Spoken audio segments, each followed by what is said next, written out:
Hello, everyone, and welcome to the Royals Rundown podcast with myself, Jake Milham, and my esteemed co-host, Jeremy Greco. Jeremy, how are we feeling tonight, man? I am not feeling very steamy. It's quite you're not cold. Well, I believe esteemed is the Spanish word for steamed. If you didn't know that, I'm gonna tell Katie on you. You should. I've given her all this junk, and she actually helped me translate that MJ Melendez thing today. All right, you listeners, we have a lot of ground to cover today, coming at you a day late, unfortunately. That's just how the holidays are. We got to talk about some of the moves from last week. We got to talk about Patrick Mahomes' comments regarding Bobby Wood Jr., and plus, what the heck is going on with MJ Melendez down in Puerto Rico. So, only a few moves have happened since we last talked to y'all. Jonathan Heasley got traded over to the Baltimore Orioles for right-handed pitcher Cesar Espinal. Espinal, a lottery ticket guy. This is really similar to the Dylan Coleman to the Astros trade, getting something for an underperforming pitcher from the 2023 staff. I do think that folks think that Jonathan Heasley will just go to Baltimore and automatically be something, but that team doesn't have a stellar track record of maximizing pitching talent. Jeremy, what did you think about this trade, man? I thought, boy, they sure did free up a 40-man spot. Yeah. And Josh Taylor is still here, but okay.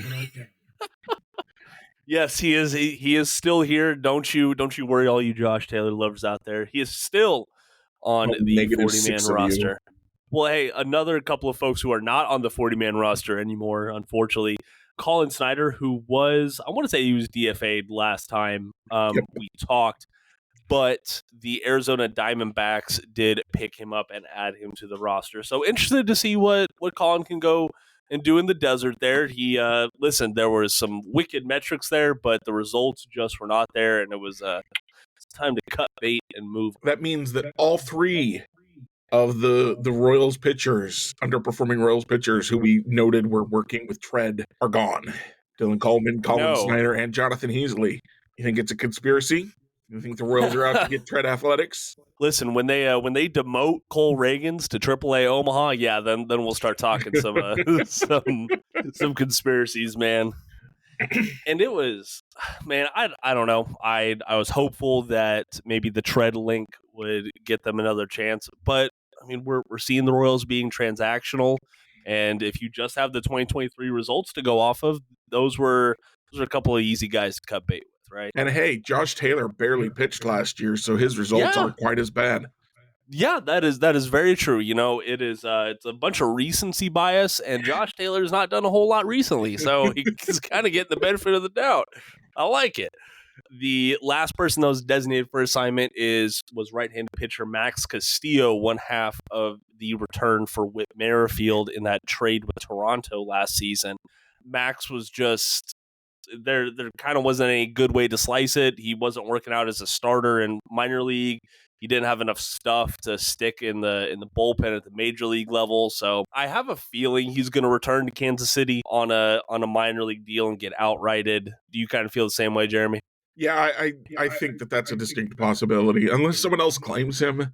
But he doesn't. At least Colin Snyder had some stuff, like you were saying. He got the fastball. There's a little something to dream on with him. Max Castillo doesn't offer a lot. Unfortunately not. But hey, let's get to the fun stuff. Let's talk about the folks that the Royals have added since last time we spoke. A couple of minor ones. The Royals did sign free agent catcher Rodolfo Duran to a minor league contract. I mean, just some organizational depth can't disparage that too much. Jeremy, I thought of you immediately when I saw this news. The return of the one and only Chris Bubich. Yes, the biggest offseason move the Royals have made. 2024 is assured to be a good year to be a Royals fan now. It is, Jeremy, and if you were a taxpayer in the county, would you now be voting for the new stadium now that Chris Bubich is... Bubich can pitch a Kaufman just fine. The concrete isn't crumbling under him. It's fine. No, it is not. Unfortunately, it was just his UCL that was crumbling in his elbow last year. So Hopefully that doesn't happen anymore. Yes. Y'all are here for the major signings. First one, right-handed pitcher Michael Wacha. And Waka, waka, waka. if they don't do something with, the Muppets and his like intro music in Kauffman Stadium, I You would know what love. they could do is every time he strikes somebody out, you could play the waka waka sound effect. I think. Ooh, that's how a you would do good that. one. Lastly, and this is another guy that I know you are just chomping at the bit to talk about, the Royals adding right fielder Hunter Renfroe on a 2-year deal. Before I get your thoughts, Jeremy, this was kind of, I wouldn't say panned by Royals fans, but like it wasn't as warmly as accepted as Well, it's a like the Seth confusing Lugo. move. Well, I do want to get your thoughts. Why do you think it was confusing? Well, okay. So Seth Lugo and Michael Waka, they're better than the starting pitchers the Royals were using, right? Yeah. Yeah. Will Smith, Chris Stratton, they're better than the relievers the Royals were using, right? Mm-hmm. Yeah. Right. Hunter Renfroe isn't better than the Royals outfielders. I've pulled up Velasquez, Fermin, Melendez, and Renfroe because I don't know what Waters is doing next year. He might be a fourth outfielder. I think Isbell's starting in center, so that leaves you the corner outfield spots. Renfroe probably starts in right, but then you've got Melendez and Velasquez in left. So then if one of them moves to DH, then Salvi has to catch. Then Fermin is on the bench. So you're losing one of those three. And Renfroe's numbers, his batted ball metrics, his expected metrics, just everything was below all three of them in every category. And he's older than they are. And I get that he has a history of performing well, but he's also over 30 now. So he's in the decline phase of his career, not the improvement phase of his career, which ostensibly the other three still are. I'm not opposed to having Renfroe as a bounce back candidate, but the Royals basically guaranteed him an extra year and $7 million if he doesn't bounce back, which is just very weird. The only way that this deal makes sense to me is if they're going to trade probably one of Velasquez or Melendez. That's the only way it makes sense to me. And even then, like the way Piccolo talked about it was that, we've signed our outfield bat that's going to help us. Okay. But is he though? Because he wasn't better than the outfield bats you already had. Yeah. And maybe he bounces back and maybe I look like an idiot, but I don't think you can count on that. I don't think you can guarantee it. I don't think you could expect it. I'm like, well, worst case scenario, I guess. And it's not my money, so they can waste it if they want. But it's kind of like you filled a roster spot with something that just doesn't make anything better, unless they're going to trade Melendez for like another starting pitcher. That would then I'm like, okay, well, the offense didn't get significantly worse. You've got now you've got an extra pitcher.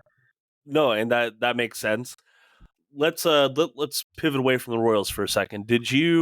Another big baseball free agent that signed this past week was Lourdes Gurriel Jr.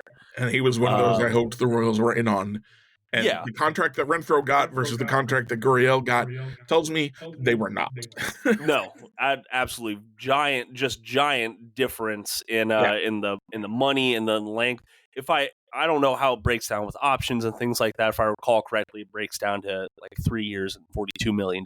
That's the number I remember. That's kind of been the benchmark for a MLB outfielder. I understand that the Giants went abroad and they signed that center fielder from Korea.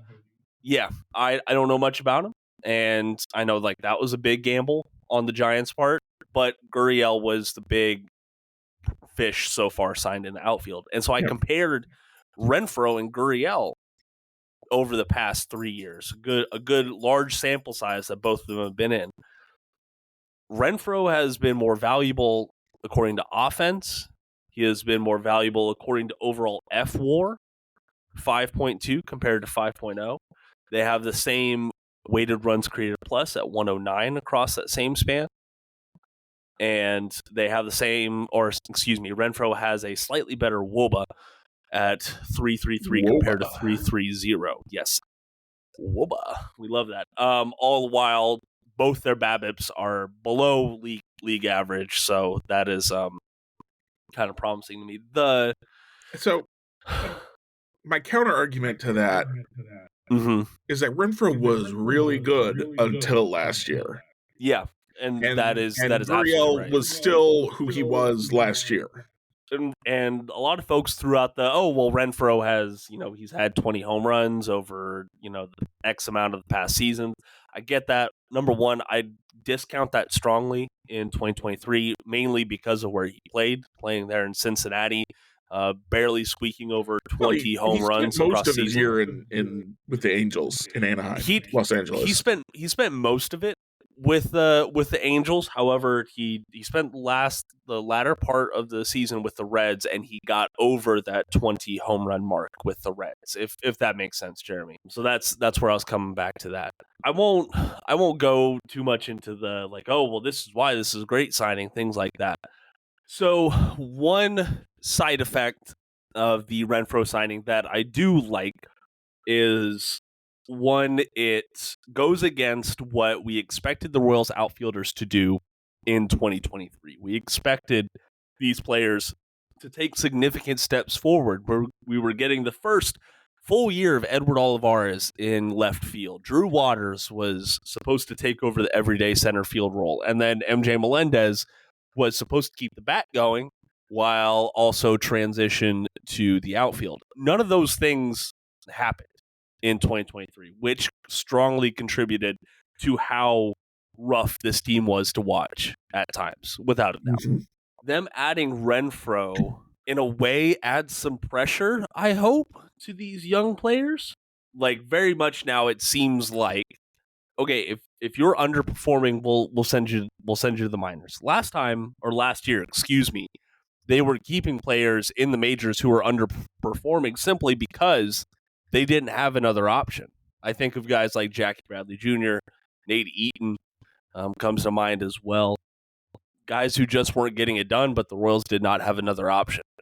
My tinfoil hat moment for this, Jeremy, is I'm hoping that Renfroe joining the Royals will open up the possibility of MJ Melendez going to Omaha for an extended period of time to kind of hone his outfield skills, if that makes sense. I know. Hear me out on it for 2 more sentences. I had someone come up to me like, "Hey, we need more players like Alex Gordon. We need some more savvy and smart outfielders in Kansas City." And I think about they had to send Alex Gordon back to AAA for an extended period of time as he made the switch from third base to the outfield. And in hindsight, that time served him well. He was one of the best outfielders that Kansas City fans have ever seen, and one of the better defensive left fielders of his era as well. And maybe they take that approach again with MJ Melendez. I know this is a whole new regime, but Jeremy, I want to hear your thoughts on it. I know I'm sounding crazy, but how many years did Edward Olivares spend in AAA learning to play the outfield? That's fair. Some guys just aren't good at it. MJ Melendez is not a defensive wunderkind. He's just not. Alex Gordon is kind of one of one in that he made that transition and was very good at it. I don't really think his transition to the minors helped that. And the thing about sending Melendez to the minors is if he picks up where he ended last year with a WRC plus of over 120, you don't want him in the minor leagues. You want his bat in the lineup. We're going to talk about him, what's going on with him down in Puerto Rico a little bit later on. But if you had to predict today, do you think that his defensive metrics get any better in 2024? No, you don't think so? No. I would be very surprised. That sucks. Some guys just don't play good defense, and if they hit well enough, if he hits for over 120 WRC plus for the whole season, no one will care. Yeah, that's true. He just had such a slow start to the year. think that's why we were so honed in on him.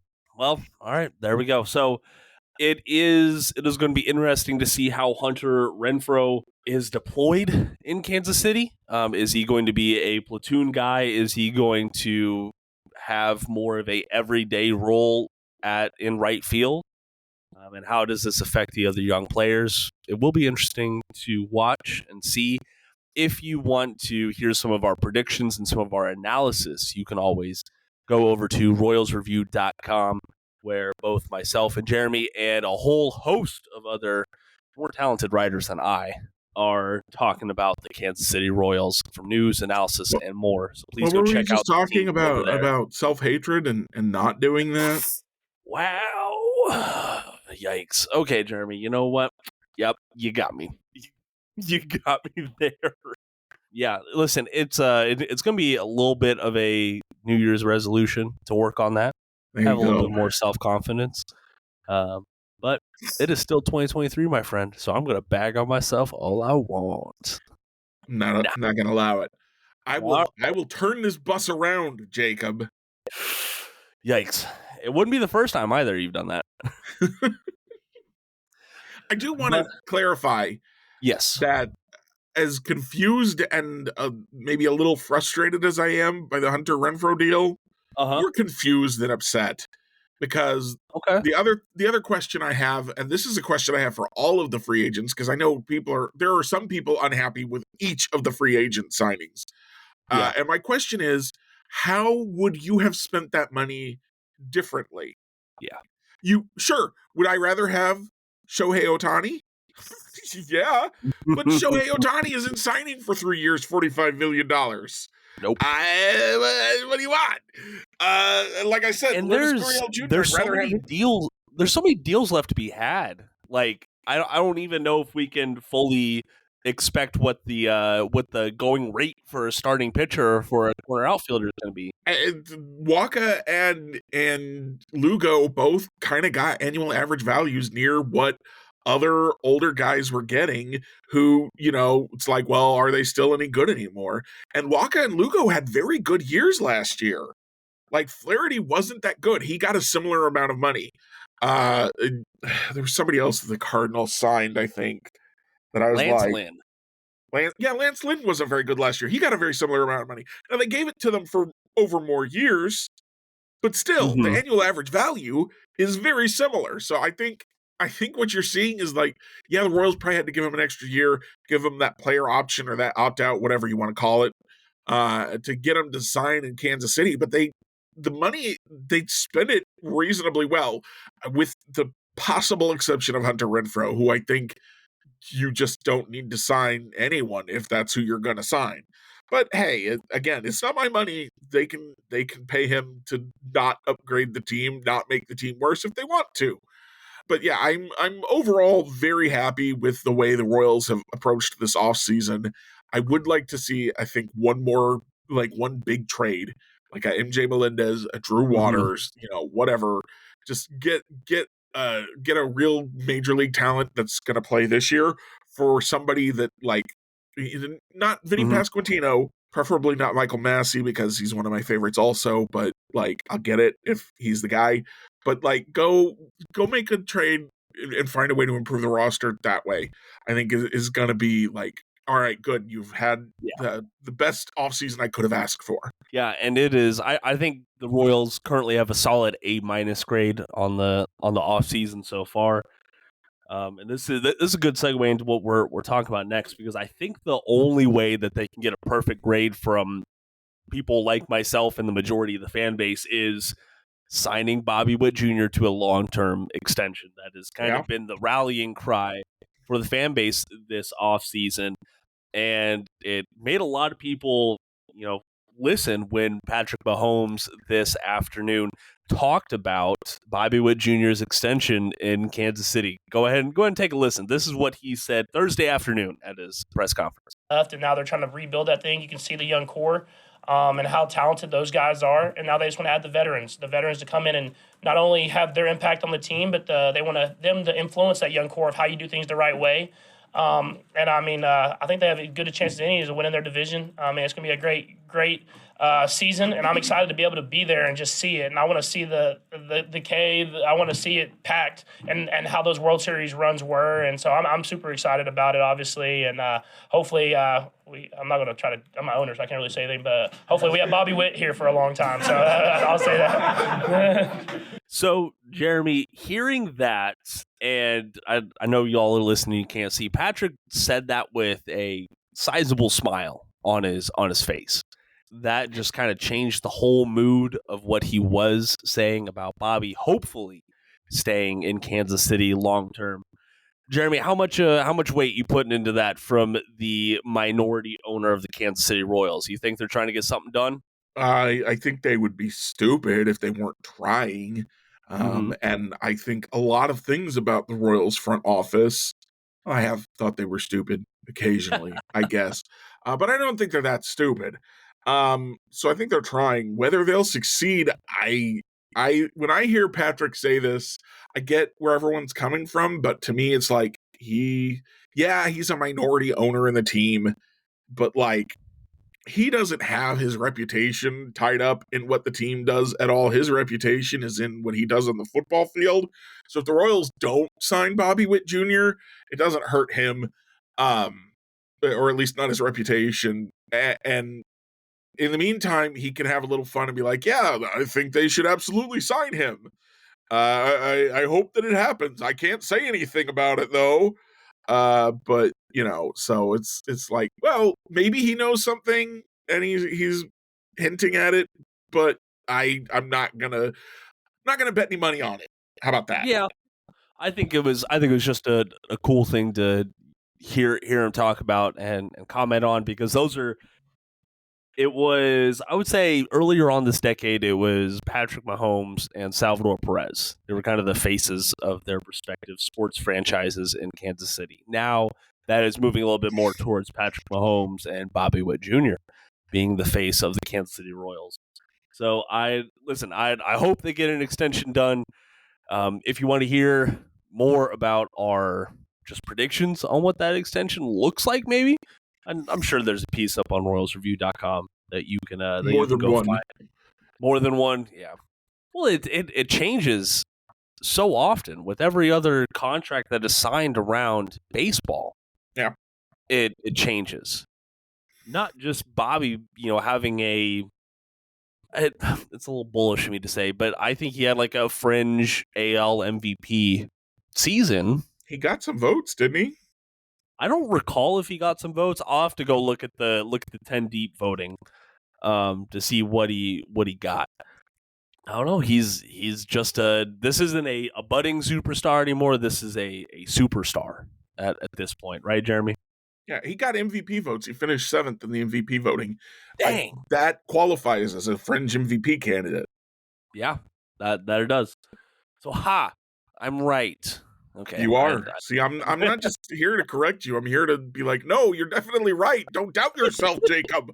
Well, I was going to come out of left field with whatever the heck is going on with MJ Melendez down in Puerto Rico. So if you are unaware, or if you're not following our good friend Preston Farr on X, which he had this should be. I know, right? At Royals Miners on X, or farmtofountains.com is another place you can find his work, and of course Royals Review. So he tweeted out that MJ Melendez was not going to be playing baseball in Puerto Rico this winter. If you follow MJ Melendez on social media, on his Instagram, he posted himself suited up in a team's gear down there and saying that he was ready to go play. Now, MJ Melendez did play for Puerto Rico in the World Baseball Classic. Jeremy, correct me if I'm wrong. That is correct. I don't have that roster pulled up in front of me. So it wasn't super surprising to see, him go play winter ball down in Puerto Rico. But the team put out a statement today and you know what? I don't know Spanish very well. I use Google Translate.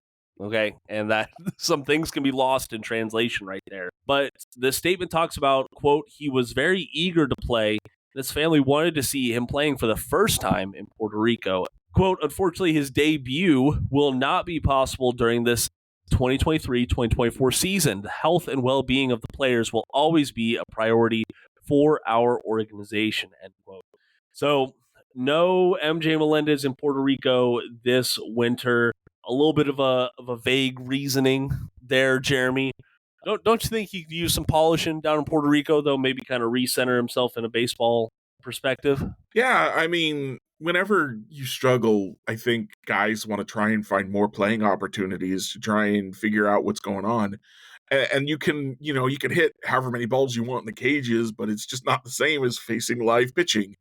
Well, there's probably something in there about how humans are better than AI. I don't know. What? Deal with that some other time. Wild. But it does kind of make me wonder, and add that to the Hunter Renfroe signing. Is MJ Melendez hurt?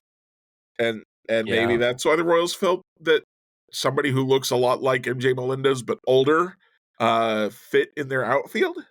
Maybe so. That could absolutely be it.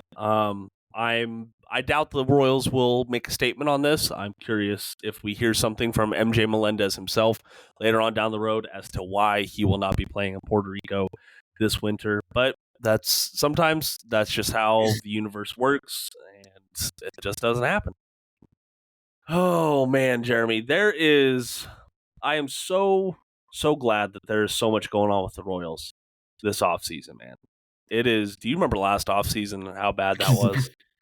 Yes, unfortunately. It was awful. It was terrible. Oh, It really hey, was. do you want to know do you want to hear another tinfoil hat thing with the Royals? Sure, why not? Hey, you love me and my conspiracies. So Michael Wacha was introduced. It was just him and JJ Piccolo up there during the press conference, and he was wearing jersey number 52, right? Okay. And it's like, okay, veteran guy gets to pick his number. That's cool. Daniel Lynch the fourth wore number 52 last year. That is fueling some or speculation, if you will. That is Daniel Lynch on the move? Is he just deferring his jersey number? Because it seems odd that they're both fairly established players, that Wacha would take Lynch's jersey number, maybe bottom off of it, Yeah, it's not uncommon to hear about players buying their preferred number from other players. I don't know how tied either player is to that number. I'm assuming that Wacha's pretty tied to it if he's got it. If Daniel Lynch was on the move, this is not how we would find out about it, I don't think. Wacha could always take the 52 later. And I just don't see that. I'm not going to put on the hat this time. Hey, fair enough to you, man. It was just an odd thing to notice. So hopefully we get some clarification on what Daniel Lynch will be wearing in 2023. Well, no, last thing for today, Jeremy, is the MLB came down with some more rule changes for 2024. Very minute changes, if you ask me, but it's not receiving as much. It's receiving about the same amount of support as the major changes from last year had. And we all saw how the bigger bases and the pitch clock all worked out and made for more enjoyable baseball. But we're talking the matter of seconds at this point, Jeremy. Yeah. So first things first, let's see here. So the updates include subtraction of 2 seconds from the pitch clock when there are runners on base, cutting the time from 20 to 18 seconds. This does not affect the scenarios for where the bases are empty, where the pitchers will still have 15 seconds. I think it all totaled up to like a 5-minute difference in that rule change across the average time of each MLB game. Are you like, why would they make this move, Jeremy? I don't get it personally. All right, so just to kind of play devil's advocate, because I'm defending MLB here, so obviously I'm defending the devil. I think what they saw that the game times were going up as the season went along, and they still were in good shape by the end of the season, but you don't want to see that become a trend that continues. So they're Okay. trying to kind of cut that off at the knees a little bit by making sure that I think we saw some pitchers make an adjustment to, okay, I can only throw over there twice, so I'm going to try and mess with the runner's rhythm by holding onto the ball as long as I can. And if you hold on to it as long as you can, it makes the game go a little bit longer. So you shorten that clock a little bit. Maybe that keeps it from getting too much worse. Honestly, I think that's also with the rule change that we haven't talked about yet, but I'm just going to go ahead and name it as the next one. They've reduced the number of visits to the mound from 5 to 4, and you can still have one in the 9th inning even if you've used all of them. So it's really from 6 to 5, and with just one being reserved for the 9th inning. And they noted in the article I saw that it was like only like 4% of games even had teams use all 5 of their mound visits. They also this is an interesting tweak, is that a lot of the mound visits apparently were just catchers calling for a mound visit in order to avoid a pitch clock violation. So they made a rule change where the catcher doesn't have to go through the motions of actually going out to the mound. They can just resume play.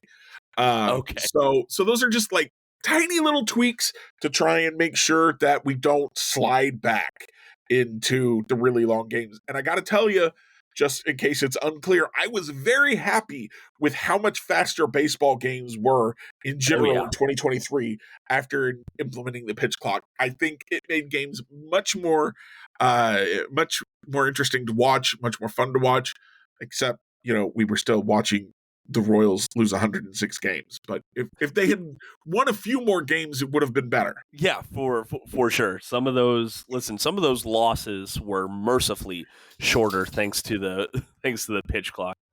So there are a few other detailed rules changes that I think, to what you're talking about, Jeremy, is this joint competition committee recognizing how players are manipulating some of these newer rules that will end up extending games out, and they're saying, not like, nope, go ahead, and we're gonna shut that down real quick.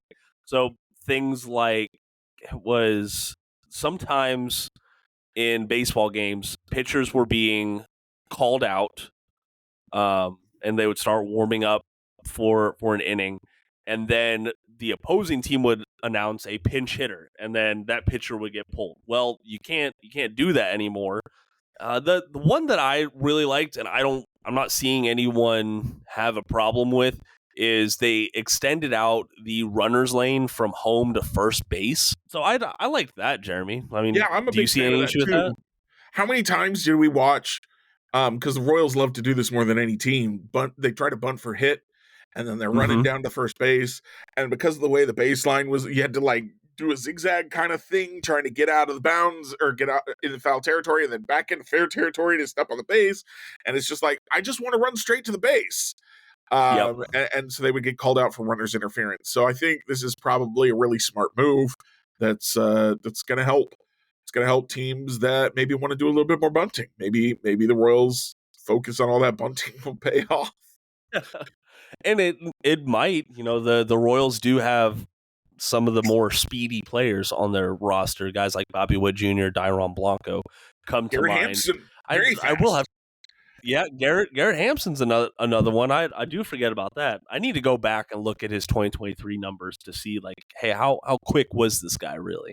I think he was in the 97th percentile, I want to say, for sprint speed. Man, it was over 90. That. He's very fast. Okay, I like that. Hey, one more caveat that I want to add on to these rule changes. So I mentioned the joint competition committee, and that's kind of a new thing. It came around in 2022. Just so folks know, this isn't like the NFL where owners will vote on rules. This competition, or this committee, is made up of 6 owners, 4 players, and 1 umpire on the committee. So there's a good mix of people. Now, we don't know how the voting went for each one of these rule changes, but it makes me feel better knowing that all voices are heard. Does that make sense, Jeremy? Sure. Yeah. Listen, man, it's a Thursday still 6 night. Owners to 5 of everybody else. They get to do what they want. But I get what you're saying. Like, if there's any dissent among the owners, then the players and the umpire can be like, yeah, we don't want that, and one owner agrees with us, so you don't get it.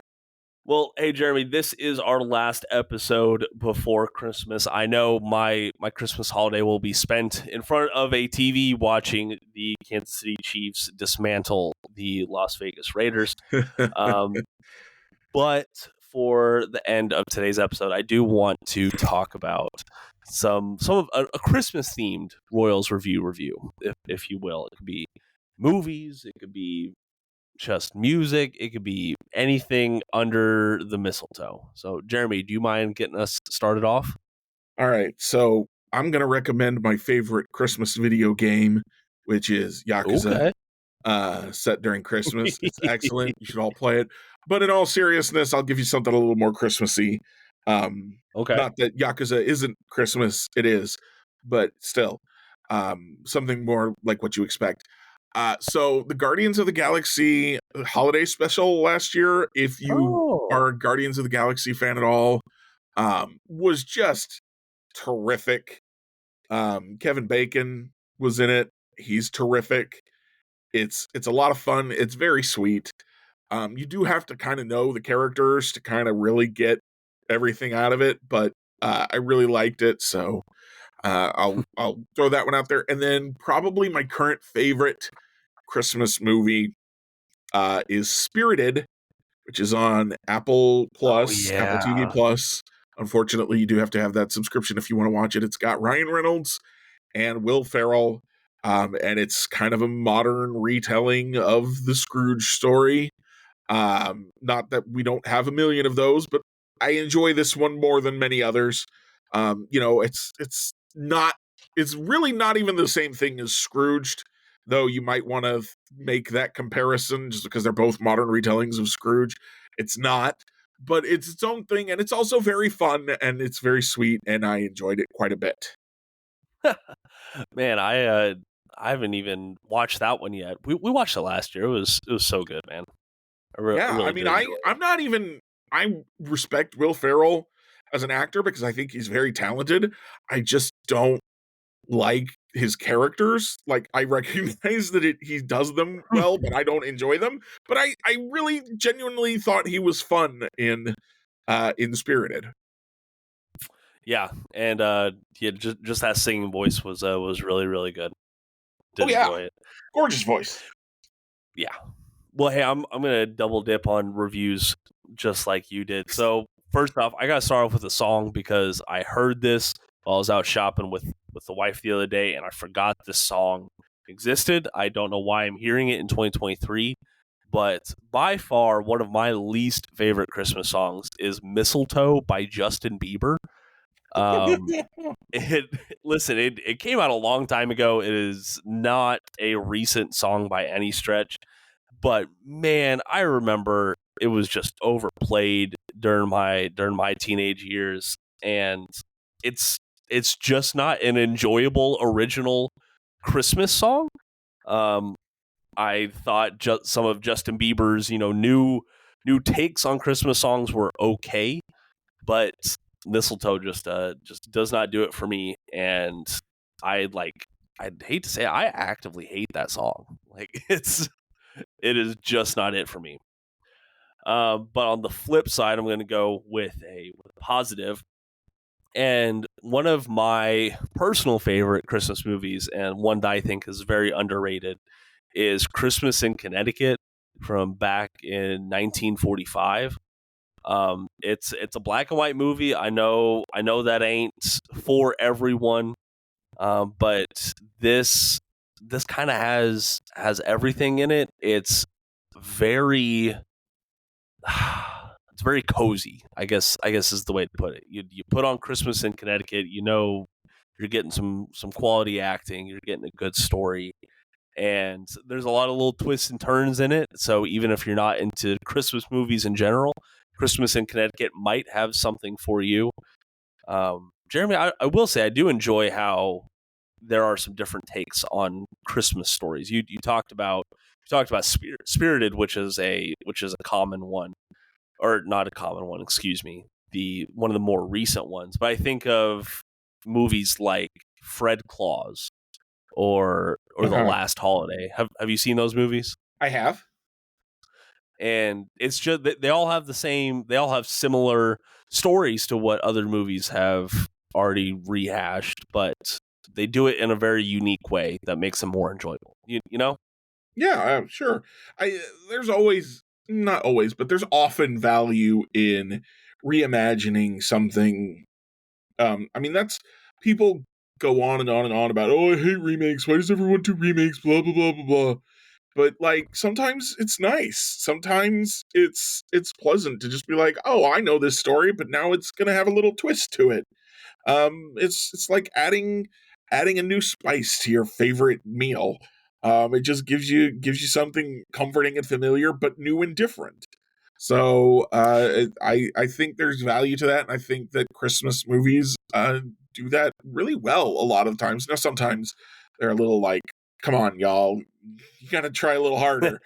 But like, there's like the A Christmas Story by Dickens is just absolutely classic. But so is Scrooged. So with Spirit isn't classic yet, but I think it might be someday. There's plenty of other movies that are like, yes, this is the same story, but it's also a classic. It's just, you can do them well and have a good time, and just, I wish people would not what's the word I'm looking for? Prejudge things. Yeah. It's quite so much as they do. I think there's a lot of value to be had out there in just like, hey, maybe this is good. Maybe so. This isn't going in the final edit, but I am genuinely curious. Do you remember that movie Jack Frost with Michael Keaton from back in the late 90s? No, I don't know that one.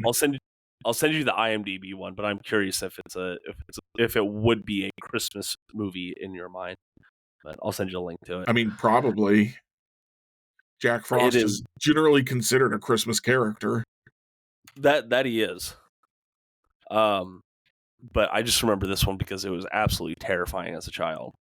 Like, it's meant to be a heartwarming story, but that's absolutely a Christmas movie. Yeah. Let's see here. Oh yeah, it was done by Jim Henson. That's cool. I didn't realize that.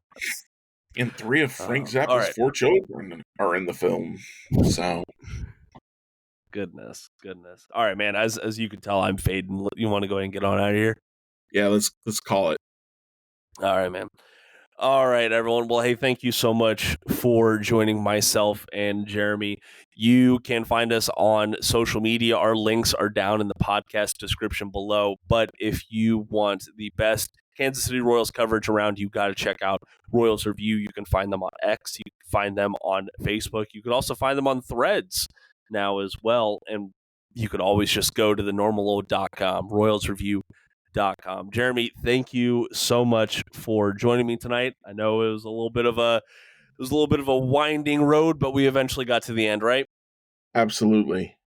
Always, hey, we roll with the punches and we show up at the end. That's all we can ask for. That we do. Well, hey, Jeremy, since I haven't said it yet, happy holidays to you and yours, man. Okay. Yeah, you too. Merry Christmas. All right, everyone out there, thank you so much for listening. And happy holidays and Merry Christmas to all the listeners, too. Yeah. Listen, it is, like I said, it was a winding road, and I couldn't have done it without you there, Jeremy. But yeah, no, thank you all for your support as we go down this winding road. We will be back before the year ends next week. Please make sure to engage with us on Spotify, where you can answer our Q&As. What do you think, Jeremy? We already said goodbye. Should I read off the responses? Oh, let's save them for next time. Let's give them the proper due at the beginning of the episode. Yes, please. All right, well, we'll do that next time. Thank you, everyone out there, for listening. Happy holidays to you and yours, and until next time, go Royals!